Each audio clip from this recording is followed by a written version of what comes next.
नमस्कार, मेरा नाम है Ravi Yadav. Indian national movement का लेक्चर नंबर 17 है ये, और हम भारत शासन अधिनियम को कंटिन्यू करेंगे। पिछले वीडियो में आपने देखा भारत शासन अधिनियम 1919 जो था ये क्यों लाया गया था, कारण क्या था इसके लाने का, वो सारे पहलुओं पर हमने चर्चा कर ली है। अब आ गया है, कानून आ गया है, तो इसकी विशेषताएं हम देख लेते हैं। तो इस वीडियो में मैं आपको बताऊंगा कि इस कानून की क्या विशेषताएं थी, क्या क्या इस अधिनियम के माध्यम से भारत में परिवर्तन किया गया। बहुत इंटरेस्टिंग, बहुत मज़ेदार, इंपॉर्टेंट भी है। तो चलिए मैं आपको बताता हूँ, सिंपल तरीके से पूरा एक्सप्लेन करके बताऊँगा। ऐसा बताऊँगा कि कभी जीवन में आप भूलेंगे नहीं, ठीक है। भले कई बच्चों को ये डिफ़िकल्ट लगता है ये टॉपिक, लेकिन मैं आपको बताऊँगा बहुत आसानी से। कहा गया, हाँ, ये अधिनियम की विशेषताएँ। सबसे पहले देखिए, केंद्र के अंदर द्विसदनीय व्यवस्था लाई गई। द्विसदनीय व्यवस्था का सिस्टम क्या है, सब डिटेल में बताऊंगा। पहले मैं आपको एक ट्रेलर दिखा देता हूँ क्या क्या चेंज हुआ। द्विसदनीय मतलब दो सदन, जैसे आज लोकसभा राज्यसभा है ना, उस प्रकार का सिस्टम केंद्र में पहली बार लाया गया। उसको खोल के पूरा अच्छे तरीके से आगे एक्सप्लेन करेंगे। और प्रांत में द्वैध शासन व्यवस्था लाई गई। प्रांत में डायरकी सिस्टम लाया गया, डुअल गवर्नमेंट सिस्टम लाया गया। ये क्या है, इसके बारे में डिटेल में बढ़ेंगे। और पहली बार महिलाओं को वोट देने का अधिकार मिला। जो द्विसदन है, द्विसदन में जो सदस्य निर्वाचित होकर आ रहे हैं ना, इनमें जो वोट करने वाली जो महिलाएं हैं वो पहली बार उनको अधिकार मिल रहा है। इससे पहले कभी भी महिलाओं को अधिकार नहीं था कि वो वोट भी कर सकती थी। तो महिलाओं को पहली बार अधिकार वोट करने का इसी अधिनियम के माध्यम से मिला, लेकिन सीमित मात्रा में था। कुछ महिलाओं को था, कुछ बहुत पढ़ी लिखी महिलाएँ, और इसके अलावा जिनके पति अच्छा खासा पैसा कमाते हों, अमीर हों। अभी मैं बताऊँगा क्या क्या क्राइटेरिया था वोट देने का, जो आपको वोटिंग राइट उस समय मिल रहे थे ना, तो क्राइटेरिया क्या था वो भी मैं बताऊंगा। इसके अलावा वायसराय की कार्यकारिणी में कम से कम 3 भारतीय सदस्य होना जरूरी है, ये भी कर दिया गया। आप जानते हैं वायसराय की एक कार्यकारी परिषद थी और एक विधायिका वाला सिस्टम था। विधायिका कानून बनाने वाला सिस्टम था। कार्यकारी परिषद जैसे आज कैबिनेट मिनिस्टर होते हैं ना, जो शासन चलाते हैं, तो वायसराय की एक टीम थी कार्यकारी परिषद, और दूसरा व्यवस्थापिका कानून बनाने वाला सिस्टम। तो कानून बनाने वाला सिस्टम जो व्यवस्थापिका था, इसको 2 भागों में बांट दिया गया है, द्विसदन कर दिया गया इसको। अभी इसी एक्ट के तहत द्विसदन कर दिया है। और ये जो कार्यकारी परिषद था, इसमें 3 इंडियंस होना अनिवार्य कर दिया था, वो भी आगे चल के हम डिस्कस करेंगे। सांप्रदायिक निर्वाचन प्रणाली का विस्तार किया गया। 1909 का जो मार्ले मिंटो सुधार था, उसके तहत तो केवल मुस्लिम के लिए अलग निर्वाचन प्रणाली, जो सांप्रदायिक निर्वाचन प्रणाली थी, ये लागू की गई थी। लेकिन यहाँ पर विस्तार कर दिया गया, सिख समुदाय के लिए कर दिया गया था, और इसके अलावा आपके यूरोपियों के लिए कर दिया गया था, जो एंग्लो इंडियन के लिए कर दिया गया था, वो सब पढ़ेंगे। तो प्रणाली का विस्तार कर दिया। लोक सेवा आयोग के गठन की बात की गई यहाँ पर। मतलब हमारे यहाँ पहले ICS की परीक्षा नहीं होती थी, ICS की परीक्षा इंग्लैंड में होती थी। वहाँ पर एक लोक सेवा आयोग था, वो परीक्षा करवाता था। तो अब इस एक्ट के माध्यम से ये कहा गया कि भारत में भी एक आयोग का गठन किया जाएगा और वो परीक्षा करवाएगा। तो इसका मतलब इंडिया में परीक्षा होंगी। तो आगे चलकर 1926 में पहली बार इसे स्थापित किया गया, लोक सेवा आयोग को स्थापित किया गया, जिसे आज आप UPSC के नाम से जानते हैं, संघ लोक सेवा आयोग के नाम से जानते हैं, ये वही है। और भारत सचिव, इंग्लैंड में भारत सचिव रहते थे, कैबिनेट मिनिस्टर हुआ करते थे ना, तो उनकी हेल्प के लिए 15 लोगों की एक टीम थी। तो यहाँ पर उन 15 लोगों को कम किया गया, ठीक है।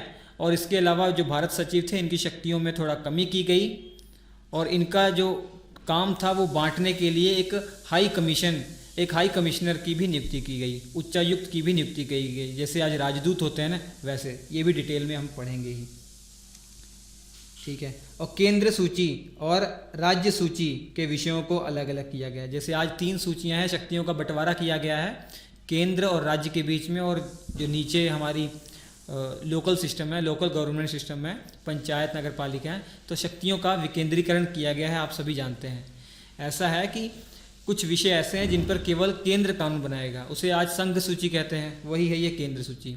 और कुछ विषय ऐसे हैं जिस पर केवल और केवल प्रांत कानून बनाएगा, तो वो राज्य सूची है, वही यहाँ पे राज्य सूची है। और आज समवर्ती सूची भी है, उस समय समवर्ती सूची नहीं था, ये 2 ही सूचियाँ थी। समवर्ती सूची में जो विषय होते हैं उन पर केंद्र भी कानून बनाता है और राज्य भी कानून बनाता है, ये आप अच्छे से जानते हैं, ठीक है। तो ये केंद्र सूची और राज्य सूची के विषयों को अलग किया गया, वो भी हम पढ़ेंगे अच्छे से। और इस अधिनियम के लास्ट में ये प्रावधान किया गया था कि 10 साल के बाद एक आयोग का गठन होगा जो समीक्षा करेगा कि ये अधिनियम अच्छे से काम किया या नहीं किया। 1919 का जो एक्ट है अच्छे से काम किया या नहीं किया, इसे चेक करने के लिए एक आयोग का गठन किया जाएगा। और आप आगे जानते हैं कि 1929 में आयोग का गठन होना था, लेकिन 1.5-2 साल पहले ही आयोग का गठन कर दिया गया, साइमन कमीशन, जिसमें सभी विदेशी थे, अंग्रेज थे, इंडियन कोई नहीं था। इसी कारण से उसका विरोध हमने किया, साइमन गो बैक के नारे लगाए, जिसमें लाला लाजपत राय जी की मृत्यु हो जाती है। वो आगे हम पढ़ते ही रहेंगे क्योंकि हम इंडियन नेशनल मूवमेंट का कोर्स शुरू कर चुके हैं। 17th लेक्चर है, शुरू से लेकर लास्ट तक देख लीजिए। कोई भी ऐसा टॉपिक नहीं होगा जो आपके लिए कन्फ्यूज़न वाला होगा, बहुत सिंपल तरीके से बताया है। अब जाके एग्जाम में आए हुए प्रश्नों को आप हैंडल करके देखिएगा, मज़ा आ जाएगा। अब मैंने जैसे कि बताया आपको कि भैया केंद्र में द्विसदनीय व्यवस्था लाई गई। अब देखिए केंद्र वाला सिस्टम क्या है, आप जानते हैं, एक वायसराय थे। वायसराय की एक कार्यकारी परिषद थी जिसे कार्यकारिणी कहे जाते हैं या एग्जीक्यूटिव काउंसिल कह देते हैं। तो उस समय उसमें टोटल वायसराय को मिलाकर 9 लोग थे, 8 सदस्य थे, एक वायसराय खुद थे। अब यहाँ पर क्या 1919 के एक्ट में कर दिया गया कि 3 इंडियन होना जरूरी है, 3 भारतीय होना जरूरी है। पहली बात तो ये कर दी गई। हालांकि इनको जो विभाग दिए गए थे वो इतने इंपॉर्टेंट विभाग नहीं थे। शिक्षा का विभाग, स्वास्थ्य का विभाग, ऐसे ही मंत्रालय दिए गए थे जो बिल्कुल भी इंपॉर्टेंट नहीं थे, जो डिपेंडेंट थे, जिनको करने के लिए पैसा चाहिए होता है। और पैसे वाला जो विभाग था, वित्त का विभाग, ये खुद अपने पास रखते थे। तो कार्यकारिणी में 3 सदस्य इंडियन कर दिए गए, ये आपको समझ में आ गया। और दूसरा था केंद्र की विधायिका। जैसे हमारे केंद्र की विधायिका को आज संसद कहते हैं ना, वैसे इस केंद्र की विधायिका, इससे पहले क्या था, केंद्र की विधायिका में 60 सदस्य थे। 1909 के एक्ट में भी आपने पढ़ लिया, लेकिन यहाँ पर इसको 2 सदन कर दिया गया, 2 सदन किया गया। एक उच्च सदन जो है इसका नाम था राज्य परिषद, इसका कार्यकाल 5 वर्ष किया गया। और एक निम्न सदन को केंद्रीय विधान परिषद कहा गया, इसका कार्यकाल 3 वर्ष कर दिया गया। तो 2 सदनों में बांट दिया गया। तो जो पहले एक ही सदन हुआ करता था उसके 60 सदस्य थे, तो अब 60 सदस्य केवल राज्य परिषद में ही हैं। जो दूसरा सदन बनाया गया निम्न सदन, उसमें 145 सदस्य हैं। एनसीईआरटी में 144 लिखा हुआ है, लेकिन और वेबसाइट पर जाकर देखेंगे, ऑफिशियल वेबसाइट पर 145 ही है। जो भी डाटा है उसके बारे में आप कंफ्यूज ना होइएगा, सब ऑथेंटिक डाटा है, टेंशन बिल्कुल मत लीजिएगा। अब इनके सदस्यों की जो संख्या होगी, ये तो आपको पता लग गया कि उच्च सदन में 60 सदस्य होंगे, निम्न में 145। तो कहाँ कहाँ से आएंगे, कैसे कैसे होंगे, वो आगे डिवाइड करते हैं। तो 60 में से 26 तो मनोनीत किए जाएंगे। ये मनोनीत जो किए जाएंगे तो सारा का सारा अधिकार वायसराय के पास है। तो इस मनोनीत में भी कुछ सदस्य ऑफिशियल होंगे, कुछ नॉन ऑफिशियल होंगे, मतलब कुछ सरकारी होंगे। सरकारी का मतलब जो पहले से ही सरकार के अधीन किसी अधिकारी पोस्ट पर हों, चाहे आईसीएस अधिकारी हों, चाहे इसके अलावा मिलिट्री में कोई अधिकारी हों, तो उनको ये मनोनीत करते थे जो ऑफिशियल थे, जो सरकारी सदस्य थे। मतलब इसको मैं तोड़ता हूँ, यहाँ पे ये ऑफिशियल हैं और ये नॉन ऑफिशियल, मतलब सरकारी और गैर सरकारी। तो जो गैर सरकारी थे ये इसमें इंडियन भी हो सकते थे, और लेकिन ये मनोनीत कौन करेंगे, वायसराय। तो वायसराय उन्हीं को मनोनीत करते थे जो इनके चाटुकार होते थे, कह सकते हैं आप, इनके ही अधीन रहने वाले होते थे, इनका गुणगान गाने वाले जो होते थे ना, वही ये मनोनीत करते थे। तो 26 सदस्य मनोनीत करते थे, और इसके अलावा 34 सदस्य जो है ये निर्वाचित होते थे। ये पेन ले लूँ मैं, हाईलाइटर। और 34 सदस्य निर्वाचित होते थे। निर्वाचित मतलब वोटिंग सिस्टम था, वोट करते थे। आम जनता का कुछ वर्ग वोट करता था। वो कौन सा वर्ग था वो भी मैं आपको बताऊंगा कि क्राइटेरिया क्या था वोट करने का। सबको अधिकार नहीं था वोट करने का। पढ़ा लिखा वर्ग, अमीर वर्ग वही वोट कर सकता था। तो इन 34 सदस्यों को वोट किया जाता था, लेकिन यहाँ भी आरक्षण था। जैसे 10 सीटें मुस्लिमों के लिए आरक्षित थी। मैंने बताया कि मुस्लिमों के लिए एक अलग सांप्रदायिक चुनाव प्रणाली 1909 से ही चल रही थी, यहाँ पर विस्तार कर दिया गया, सिखों के लिए भी कर दिया गया।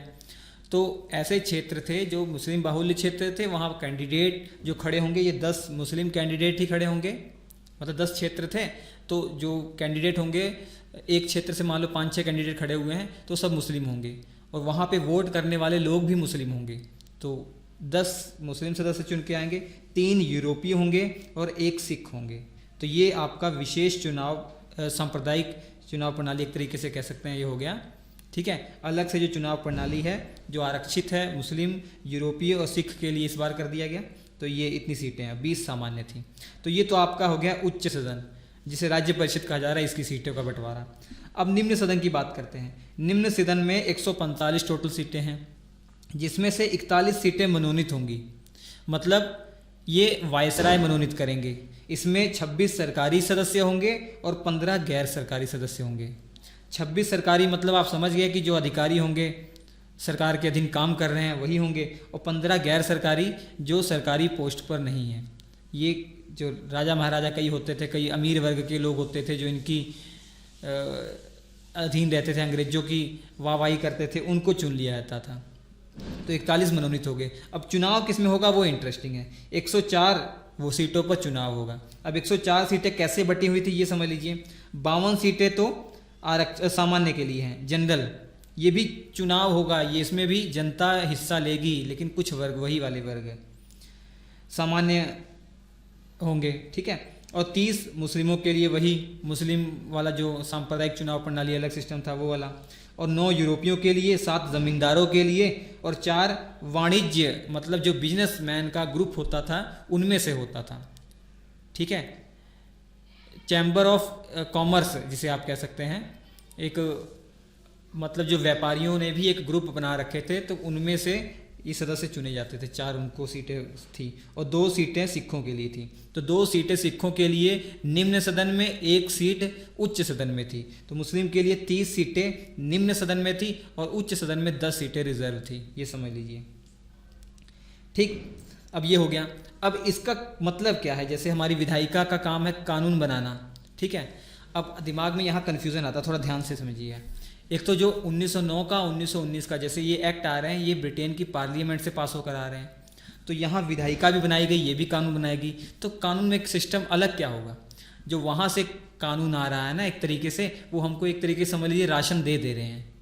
हमको 1 महीने का राशन चलाने के लिए दे दिया, 1 कुंटल चावल, आप बोल दिया आप जितने लोग हैं इनको इस तरीके से बांट के चलाओ कि आप 1 महीना 2 महीना इसको चला सको। तो कितना कितना देना है वो तो मैं वायसराय हूँ, मुझे अधिकार है ना, कितना कितना चावल देना है ताकि आगे तक चल सके, वो उसका मालिक मैं हूँ। तो वही सिस्टम था। तो 1919 का जो एक्ट है, जैसे ये एक्ट आ रहे हैं ब्रिटेन की पार्लियामेंट से पास होके, ये आपको बस ये बता दे रहे हैं यहाँ पर कि भैया आपके पास जो विधायिका है वो द्विसदन होगी, इसके माध्यम से भारत के क्षेत्र में आपको कानून बनाना है, ठीक है। और वो उन्होंने ये बता दिया कि भारत के अंदर आपको चुनाव आयोग का गठन करवाना है। अब कब करना है, कैसे करना है, ये वायसराय बात करेंगे, ठीक। इसके अलावा बोल दिया गया कि कार्यकारिणी में 3 सदस्य इंडियन होने चाहिए। तो ये 3 सदस्य कौन होंगे, ये वायसराय निर्भर करेंगे, वायसराय पर निर्भर करेगा। तो समझ पा रहे हैं, ये जो केंद्र की विधायिका है, आपकी जो केंद्र की विधायिका है, इसका काम भारत वाले क्षेत्र में कानून बनाने का था, ठीक। ये समझ में आ गया आपको। विधेयक पारित करने के लिए दोनों सदनों में बहुमत आवश्यक था, जैसे आज होता है, दोनों सदनों से पास हो गया, उसके बाद वायसराय की मंजूरी हो गई, तब जाकर वो पास होगा। लेकिन वहाँ विधेयक जो वायसराय थे उनके पास एक वीटो पावर भी था, भले दोनों सदनों में पास हो जाए, लेकिन अगर वायसराय ने मना कर दिया तो वो पास नहीं माना जाएगा। तो वायसराय के पास वीटो पावर था, ठीक। और जो विधायिका के सदस्य थे उनको अधिकार था, वो क्वेश्चन कर सकते थे जो वायसराय है और उसकी जो 8 सदस्य वाली टीम है कार्यकारिणी, जो वो प्रशासन कर रही है, कैसा प्रशासन कर रही है, उससे संबंधित वो सदन में प्रश्न पूछ सकते थे, क्रॉस क्वेश्चन भी कर सकते थे। जैसे आपने प्रश्न पूछा, उसका जवाब उस मंत्री ने दे दिया, तो आप फिर क्रॉस क्वेश्चन कर सकते थे, ये अधिकार था। स्थगन प्रस्ताव लाया जा सकता था कि ये जो सदन चल रहा है इसको स्थगित करने का प्रस्ताव लाया जा सकता था। सरकार का विरोध करने के लिए भी प्रस्ताव लाया जा सकता था। तो ये थोड़े अधिकार बढ़ गए। अब इससे पहले बजट पर वोट करने का अधिकार नहीं था, लेकिन यहाँ पर वोट करने का अधिकार हो गया। लेकिन 25% केवल बजट पर, पूरे बजट के केवल 25% हिस्से पर वोट करने का अधिकार था, बाकी पर नहीं था। और वायसराय के पास अधिकार था कि वो 6 महीने के लिए अध्यादेश जारी कर सकते हैं, ऑर्डिनेंस पास कर सकते हैं। आपका प्रश्न ये है कि आज भी ये आपके राष्ट्रपति के पास अधिकार है और राज्यपाल के पास अधिकार है। राज्यपाल के पास अधिकार उस राज्य से संबंधित कोई भी कानून वो ला सकता है, अगर सदन नहीं चल रहा अध्यादेश जारी कर सकता है। ऐसे ही अध्यादेश या ऑर्डिनेंस राष्ट्रपति भी पास कर सकता है। तो कौन कौन से आर्टिकल में उनको ये शक्ति दी गई है आपको कमेंट बॉक्स में बताना है, मैं वेट कर रहा हूँ। नोट कर लीजिएगा, जो ब्रिटेन से कानून पास होकर आए हैं, जैसे 1909 आ रहा है, 1919 आ रहा है, इन पर क्वेश्चन नहीं कर सकते थे ये सदन वाले विधायिका, इन पर क्वेश्चन नहीं कर सकते थे, उनको कुछ भी हिला नहीं सकते थे उनका, ठीक है, कुछ भी नहीं कर सकते थे। अब ये आपको समझ में आ गया द्विसदन क्या था, ये सारी बातें आपको समझ में आ गई होंगी, ठीक। चलिए अब उसके बाद क्या हमारी हेडिंग है, प्रांतीय स्तर पर द्वैध शासन व्यवस्था लाई गई। तो उससे पहले समझिए कि यहाँ पर शक्तियों का बंटवारा किया गया है। एक केंद्र सूची है जिस पर केंद्र को कानून बनाने का अधिकार है, मतलब वायसराय, और उसकी जो कार्य करनी है और जो उसकी विधायिका है वो कानून बनाएगी, ठीक है।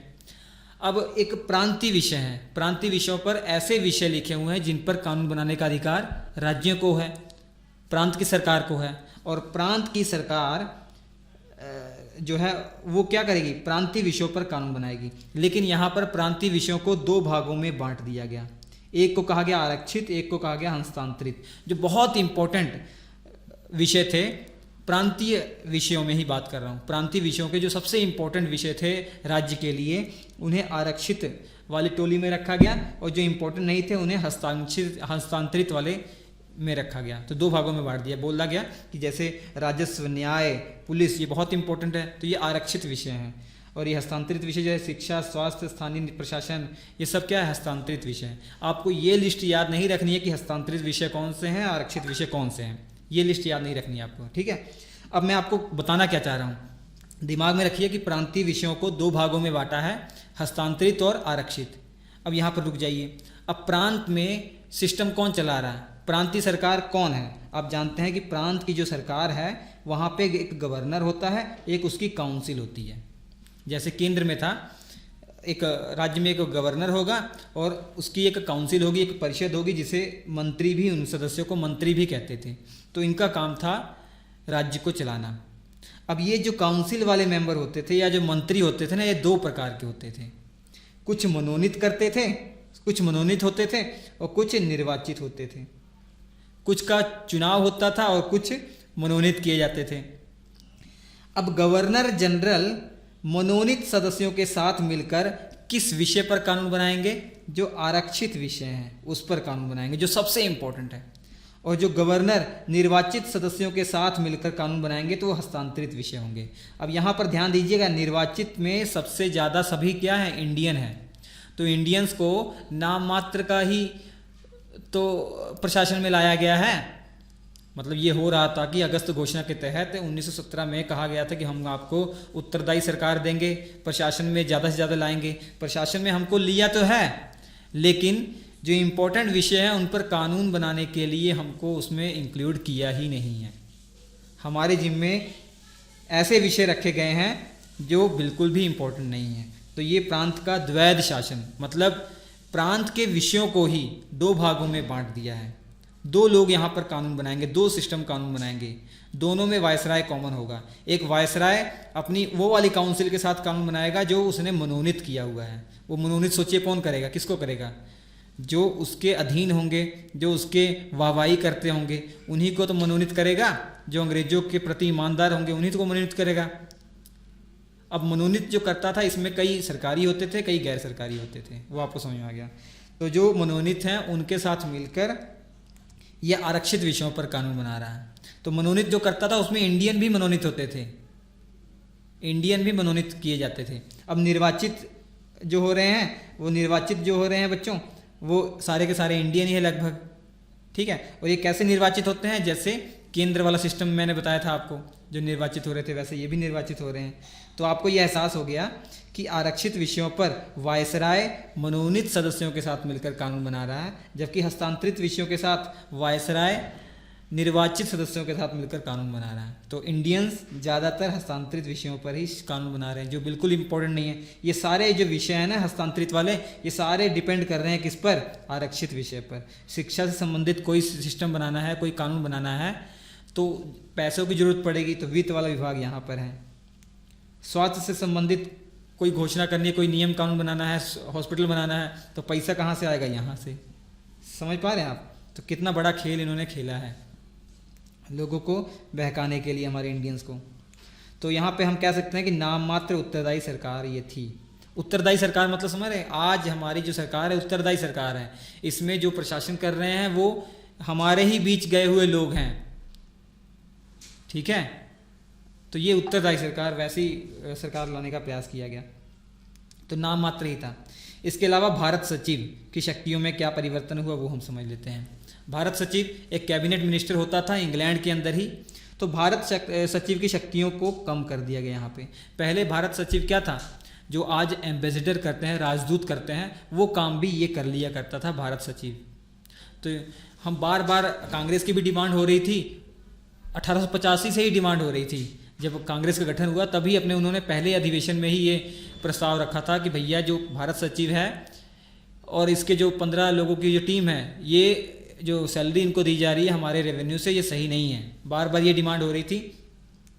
तो अंग्रेजों ने ये कहा कि देखिए, भारत सचिव भले ही राजस्व, आपके राजस्व से इसको पैसे दिया जा रहा है, भले इंग्लैंड में रह रहा है, लेकिन ये काम तो दो कर रहा है। एक तो कैबिनेट मिनिस्टर है तो अपने सरकार के लिए काम कर ही रहा है, और दूसरा ये राजदूत का काम कर रहा है, एम्बेसडर जो होते हैं ना, उसका काम कर रहा है, उच्चायुक्त जिसे कहा जा रहा है, हाई कमिश्नर जिसे हम कह रहे हैं, उसका भी काम कर रहा है। तो ठीक है, अगर आप कहते हैं कि सैलरी उसको हम इंग्लैंड में ही देंगे, सैलरी ठीक है इंग्लैंड में देंगे, लेकिन हम हाई कमिश्नर वाला काम इससे नहीं करवाएंगे, तो एक नए हाई कमिश्नर या एक नए राजदूत की हम नियुक्ति करेंगे, जिसकी सैलरी आप ही को देनी पड़ेगी, क्योंकि आप ही के लिए काम कर रहा है। तो ये यहाँ पर कर दिया गया। तो शक्तियों में कमी कर दी गई, कुछ शक्तियाँ राजदूत को दे दी गई, हाई कमिश्नर को दे दी गई। तो ये देख लीजिए, नया पद आ गया, भारतीय उच्चायुक्त। हम अब ये तो आप जानते ही हैं कि आज की डेट में हमारे देश में किसी विदेश का एक राजदूत रहता है, और उसी देश में हमारा भी एक राजदूत रहता है, ठीक है। उसको राजदूत कहते हैं या हाई कमिश्नर कहते हैं या उच्चायुक्त कहते हैं। राजदूत उन देशों में हमारे जो होते हैं जो कभी ब्रिटेन का गुलाम नहीं हुए हैं। जो देश ब्रिटेन का गुलाम हुए हैं वहाँ पर इस पोस्ट को उच्चायुक्त कहते हैं, हाई कमिश्नर कहते हैं। जैसे पाकिस्तान भी ब्रिटेन के अधीन रहा है, हम भी ब्रिटेन के अधीन रहे हैं, तो हमारे यहाँ जो पाकिस्तान का एम्बेसडर होगा उसको उच्चायुक्त कहेंगे, हाई कमिश्नर कहेंगे, और उनके यहाँ जो होगा वो हमारा हाई कमिश्नर होगा। लेकिन ऐसे देश जो कभी ब्रिटेन की साम्राज्य के अधीन नहीं रहे हैं, ब्रिटेन ने कभी उन पर जीत हासिल नहीं की है, उस देश में जो हमारा एम्बेसडर होगा उसको हम राजदूत कहेंगे, ठीक है, राजदूत कहेंगे। तो यहाँ पर एक नई पोस्ट लाई गई, भारतीय उच्चायुक्त हाई कमिश्नर की पोस्ट लाई गई, जो भारत सचिव की हेल्प करेगा। हेल्प क्या करेगा? कुछ शक्तियाँ इसने ले ली हैं। और भारत सचिव की सहायता के लिए कितने लोगों की टीम थी? कुल 15 लोगों की टीम थी पहले। ये 15 लोगों की टीम 1858 के कानून से ही लागू की गई थी कि 15 लोग होंगे भारत सचिव की हेल्प करने के लिए, और यहाँ पर ये संख्या कम कर दी गई और बोल दिया गया एक्ट बनाकर 1919 के एक्ट में इसकी संख्या कम होगी। 8 से 12 के बीच में कुछ भी इनकी संख्या रखी जा सकती है। मिनिमम 8 होगी, मैक्सिमम 12 रखी जा सकती है, इस बीच जो मर्जी रखी जा सकती है। इसके अलावा जितनी भी संख्या होगी, मान लीजिए 10 होगी, तो उसमें से 5 सदस्य कम से कम ऐसे होंगे जो बहुत वर्षों तक इंडिया में रहे हों। हालांकि सभी के सभी विदेशी ही होंगे इसमें, लेकिन आधे सदस्य ऐसे होंगे जो बहुत वर्षों से, बहुत समय से इंडिया में रहे हों, उनको तजुर्बा हो इंडिया के बारे में, इंडिया की संस्कृति के बारे में, आधे सदस्य वो होंगे। और भारत सचिव का जो वेतन है अब भारतीय राजस्व से दिया जाएगा। लेकिन क्या फ़ायदा? जो हाई कमिश्नर उसकी सैलरी हम ही दे रहे थे, वो हमारे लिए काम कर रहा था। इससे जो कांग्रेस है वो खुश हो गई थी, कोई दिक्कत नहीं, ठीक है। अब बात उठती है कौन कौन वोट दे सकता है। केंद्रीय व्यवस्थापिका जो 2 भागों में बांटी गई है, एक उच्च सदन और एक निम्न सदन, जिसे निम्न सदन केंद्रीय विधानसभा, उच्च सदन को राज्य परिषद जिसका कार्यकाल 5 वर्ष का है, और केंद्रीय विधानसभा का कार्यकाल 3 वर्ष का है। इनमें जो लोग आते हैं इनको वोट कौन करेगा? जो निर्वाचित होकर आए हैं इनको वोट कौन करेगा वो मैं आपको समझा देता हूँ। ये किसी भी परीक्षा के लिए महत्वपूर्ण नहीं है, परीक्षा में नहीं पूछा जाएगा, ये आपकी नॉलेज के लिए, क्योंकि जो भी पढ़ रहे हैं इतनी बड़ी परीक्षा के लिए पढ़ रहे हैं तो दिमाग में सब कुछ क्लियर तो होना चाहिए। हालांकि मेंस में आप इसका यूज़ कर सकते हैं, मेंस में आंसर राइटिंग के समय इन पहलुओं का आप इस्तेमाल कर सकते हैं अपने प्रश्न को, अपने उत्तर को अच्छा बनाने के लिए। इससे पहले मैंने जो विशेषताएं सब बताई आपको क्लियर हो गया होगा, ठीक है। जो ट्रेलर मैंने आपको दिखाया था सभी पॉइंट वो आपको क्लियर हो गए होंगे। अधिनियम की विशेषताएं, केंद्र में द्विसदनीय व्यवस्था लाई गई, क्लियर हो गया, सारी चीज़ें क्लियर होगी ना, 2 सदन लाए गए हैं। प्रांत स्तर पर द्वैध शासन क्या है, जो प्रांतीय विषय हैं इनको 2 भागों में बांटा गया है, और जो गवर्नर है वो जो मनोनीत किए गए सदस्य हैं उनके साथ कानून बनाएगा, वो आरक्षित विषय हैं जो निर्वाचित होकर आए हैं उनके साथ कानून बनाएगा, हस्तांतरित विषय, क्लियर हो गया। पहली बार महिलाओं को वोट देने का अधिकार मिला, केंद्र में राज्य में दोनों में अधिकार मिला इनको महिलाओं को वोट देने का, लेकिन कुछ सीमा पर मिला, सभी महिलाओं को नहीं मिला। वायसराय की कार्यकारिणी में कम से कम 3 भारतीय होंगे, ये भी क्लियर हो गया आपको। सांप्रदायिक निर्वाचन चुनाव प्रणाली का विस्तार किया गया, पहले मुस्लिम के लिए था, सिख के लिए भी अब कर दिया गया, यूरोपियों के लिए भी कर दिया गया। लोक सेवा आयोग के गठन का प्रावधान यहाँ किया गया था कि लोक सेवा आयोग का गठन किया जाएगा, तो वो आगे चलकर 1926 में स्थापित हो गई थी। भारत सचिव जो इंग्लैंड में थे उनकी शक्तियों में परिवर्तन किया गया, क्लियर हो गया। केंद्र सूची राज्य सूची के विषयों पर विषय अलग अलग कर दिए गए, अब बोल दिया गया कानून ये बनाएंगे केंद्र सूची पर केंद्र वाले, और राज्य वाले राज्य सूची पर कानून बनाएंगे। लेकिन ऐसे विषय जो ना केंद्र सूची में है ना राज्य सूची में, उन पर कानून कौन बनाएगा, वायसराय ही बनाएंगे। वायसराय मतलब केंद्र ही कानून बनाएगी। 10 वर्ष के बाद समीक्षा की जाएगी। तो सारे पॉइंट क्लियर हो गए। अब जो वोट करेंगे यहाँ पर जो निर्वाचित सदस्य 104 निर्वाचित होकर आ रहे हैं और 34 निर्वाचित होकर आ रहे हैं, इनमें वोट कौन करेगा, उनको छोड़ दिया जाए। जो आरक्षित मतलब वो वाले सिस्टम जो स्पेशल सांप्रदायिक वाले सीटें हैं वहाँ पे तो आपको पता ही है। वोटिंग वाला सिस्टम देखिए, हाँ कहाँ गया, चलिए। महिलाएं पहली बात राज्य परिषद के सदस्यों का चुनाव नहीं कर सकती थी, महिलाएं हिस्सा नहीं लेती थी। महिलाओं को अधिकार दिया गया था, लेकिन निम्न सदन के चुनाव के लिए महिलाओं को अधिकार दिया गया था, ठीक है। मताधिकार की सीमा क्या थी, तो देखिए उच्च सदन के लिए अगर बात करें, जो जिनकी सैलरी 10,000 प्रति वार्षिक से अधिक थी उन्हीं को अधिकार मिल रहा था, या वो टैक्स अगर पे कर रहा 750 रुपये वार्षिक दर से कर सरकार को दे रहा है, टैक्स दे रहा है, तो वो भी इसमें शामिल था, वो भी वोट दे सकता था। उच्च सदन के लिए मैं बात कर रहा हूँ। तो उस समय जनसंख्या 24 करोड़ थी, लगभग 24 करोड़ जनसंख्या थी, तो उसमें से मात्र 17,263 लोग ही एलिजिबल थे वोट करने के लिए, केवल 17,263 आउट ऑफ 24 करोड़। तो आप समझ पा रहे हैं ये उस समय 10,000 वार्षिक आय भी पाना बहुत कठिन था, और 750 रुपये टैक्स देना तो बात की बात है। और निम्न सदन की अगर बात करें तो यहाँ पर थोड़ी ढील थी।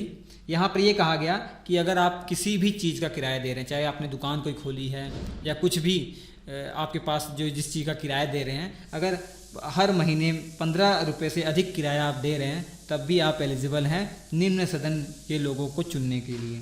या 15 रुपये वार्षिक आप अगर नगर पालिका को टैक्स दे रहे हैं, तब भी आप एलिजिबल हैं। या 50 रुपये वार्षिक भूमि कर जो टैक्स है वो दे रहे हैं आप सरकार को, तब भी आप एलिजिबल हैं। या अगर आपकी वार्षिक आय 2,000 रुपये से अधिक है, तब भी आप एलिजिबल हैं। तो या तो ये पूरा हो जाए, या ये पूरा हो जाए, या ये कोई भी इसमें से पूरा हो जाएगा तो आप एलिजिबल हो जाएंगे वोट करने के लिए। तो यहाँ पे 24 करोड़ जनसंख्या में 19 लाख जो लोग थे वो वोट करने के अधिकार जिनको मिल पाया था निम्न सदन में।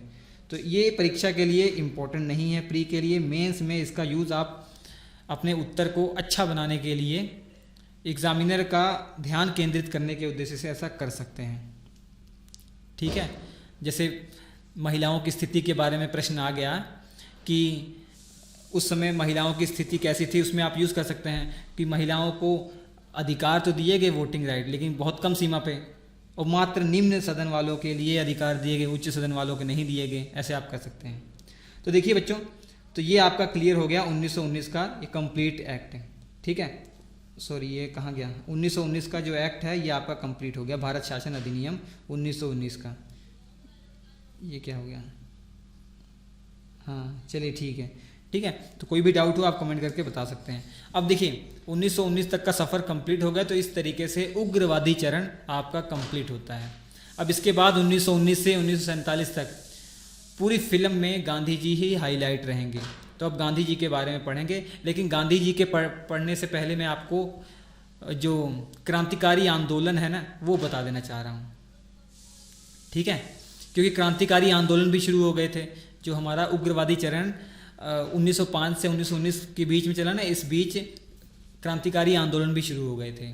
तो क्रांतिकारी आंदोलन का मेन कारण मैं आपको बताऊं, जो बंग भंग आंदोलन था ना, उसकी विफलता ही मेन कारण माना जाता है। वो विफल हो गया तो लोग बच्चे इतना जुनून से लड़ रहे थे, इतना जुनून से वो विरोध कर रहे थे, और अचानक ही आंदोलन की समाप्ति हो गई क्योंकि गर्म दल नरम दल टूट गया। तो बच्चों के जो देश के लिए कुछ भी कर गुजरने के तैयार थे, उनका मन हतोत्साहित हो गया। तो कई लोगों ने हिंसा का रास्ता अपना लिया, क्रांतिकारी रास्ता अपना लिया। तो क्रांतिकारी का वो दौर जो 1905 से 1919 के बीच में रहा, जो उग्रवादी चरण के पैरेलल में चला, वो मैं आपको बता देता हूँ। फिर इसके बाद 1919 से गांधीवादी चरण हम पढ़ेंगे, और 1919 से 1947 के भी पैरेलल में क्रांतिकारी आंदोलन हो रहे थे, वो भी हम पढ़ लेंगे। तो बहुत सिंपल तरीके से मैं आपको बताना चाह रहा हूँ। मैं यहाँ पे आपको लिख के दिखाता हूँ कि किस तरीके से मैं आपको पढ़ाना चाह रहा हूँ कि आसान हो। किताब में ऐसा नहीं है, लेकिन मैं आपको इस तरीके से परोसना चाह रहा हूँ कि सब आसान हो जाए। आप देखिए, सफ़र टोटल चलता है 1885 से 1947 तक का सफ़र हमें तय करना है। अब 1885 से 1905 का आप जानते हैं ये दौर रहा आपका उदारवादी चरण। ठीक है, और ये पढ़ चुके हैं आप। और 1905 से 1919 तक का ये दौर आपका रहा उग्रवादी चरण, या गर्मपंथी चरण भी कहते हैं, उग्रवादी चरण रहा। लेकिन इसी समय के पैरेलल में क्रांतिकारी आंदोलन भी चल रहे थे। तो इस दौरान जो क्रांतिकारी आंदोलन हो रहे थे वो भी हम पढ़ लेंगे। क्रांतिकारी आंदोलन ये मैं पढ़ाऊंगा अब आपको, जो 1905 से 1919 के बीच में हुए हैं, इससे ज़्यादा नहीं। इससे ज़्यादा जो हुए हैं, इससे बाद में हुए, वो आगे पढ़ेंगे। और इसके बाद 1919 से गांधी जी हावी हो गए। हालांकि 1917 से ही गांधी जी ने चंपारण जो सत्याग्रह सफलतापूर्वक किया था, लेकिन मेन फोकस पे जब नेशनल इशू पर जब उन्होंने ध्यान केंद्रित किया तो वो 1919 का समय था। 1919 से 1947 तक गांधीवादी चरण, गांधीवादी चरण आप पढ़ेंगे। और इसके बीच में भी क्रांतिकारी आंदोलन जो हुए थे वो हम पढ़ लेते हैं।